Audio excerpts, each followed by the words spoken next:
Okay folks, so now we are going to try our second improvement attempt. So what we're going to do is we are going to go back to our original scenario where we only had one teller. We're going to give them a machine that's going to help them speed up the work that they're doing and become more efficient. And as a result, as you can see, the amount of time it takes to process a customer goes down to 2 minutes. So let's make some little changes to our simulation. So I have returned to my original model. So if I look at my model, I've just got my people coming in the door, getting into line.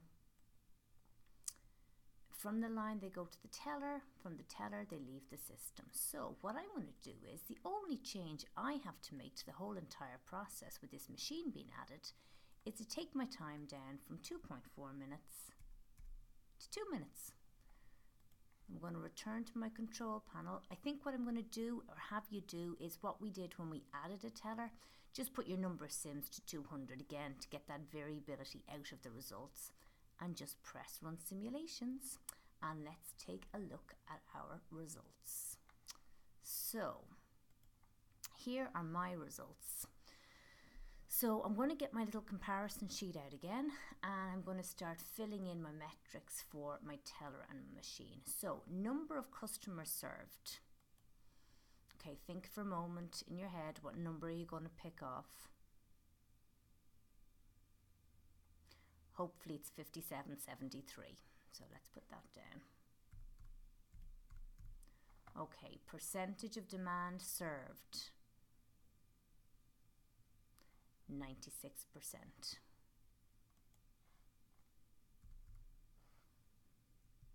Now as I pause when I go into this results sheet, I'm trying to give you a second to think to yourself, oh my gosh, what number do I need to pull off here? So think about it and then I will say what it is. Okay, average customer time in line.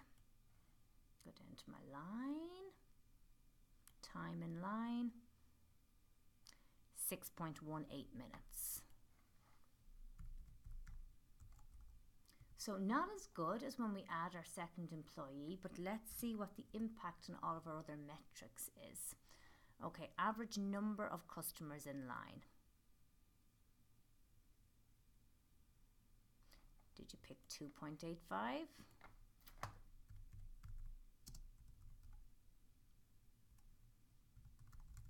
Okay.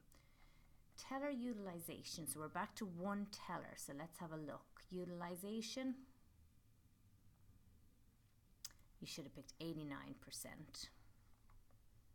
Without even looking at the results sheet, you should know that blocking 0 because nothing else is coming after it in the process, and you should know that the extra wait time that's correlated with that blocking for a customer is 0 too. So just do a double check. Where should you look? Here and here. So idle time, what would it be? Put something in here. And you should have said 11%. Okay, throughput rate. Again, take a moment, take a look at your results.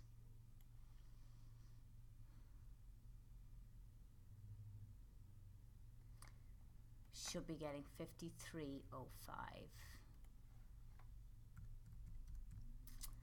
And then throughput time. Okay, figure it out. Take a minute, type something in, and then I'll do it.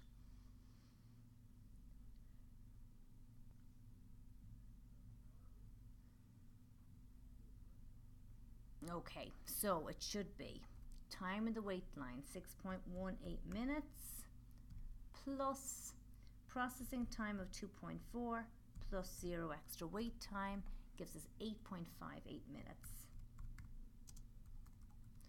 Okay, so what do we have to say about this one? What do we like and what do we not like about it? Well, we're getting close to 100% of our customers served, but obviously we would love it to be 100%. Wait times have gone down significantly from what they were before. However, again with the processing time of 2.4 minutes, well then they're staying in the system nearly 4 times that amount of time, which people may find a little bit excessive. I know I would. However, I love the look of this number a little bit better because your utilization is higher. So at this stage, you know, once we've all run the numbers, the numbers don't lie, so we should all be reporting the same thing here. But when it comes to a recommendation, that's where we've the flexibility to go with what we think is best. So all the time we're always trading off cost efficiencies with, I suppose, quality and customer satisfaction. So you've got to think, well, do I spend the extra amount to get that second teller so that I'll have a fantastic level of service, but I'm going to significantly raise my costs, particularly if I don't find some other work to do for my tellers to do when it's not busy. So you could argue with two tellers that you're going with a service quality approach. With the teller on the machine, you may say, well, perhaps that wait time of 8.58 minutes is acceptable to my customers, and if it is, I'll go with the lower cost option of the machine. It's certainly going to cost you less over time than having a single employee that you've got to pay benefits for and so on.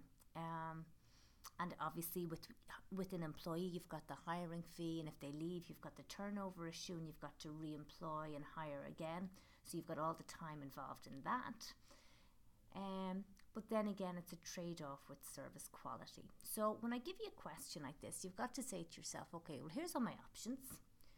This is the one I want to go with, and here's the reasons why I want to go with it. And as I've always said, once your rationale is sound, nobody can argue with you, and you're entitled to go with the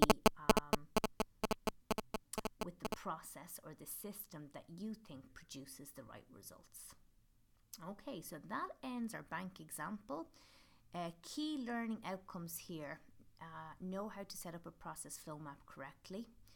Know how to validate a process. Know how to read off your results.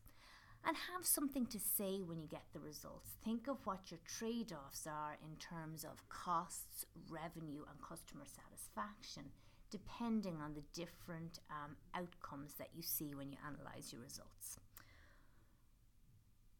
Okay, let's leave the bank one there. Thanks, folks.